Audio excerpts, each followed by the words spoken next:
तुभ्यं नमस्तुभ्यं नमस्तुभ्यं नमो नमः।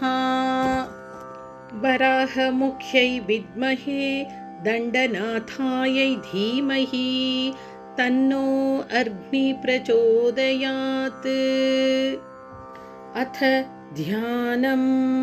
वन्दे वाराहवक्त्रां वरमणिमकुटां विद्रुमश्रोत्रभूषां हाराग्रैवेयतुङ्गस्तनभरनमितां पीतकौशेयवस्त्रां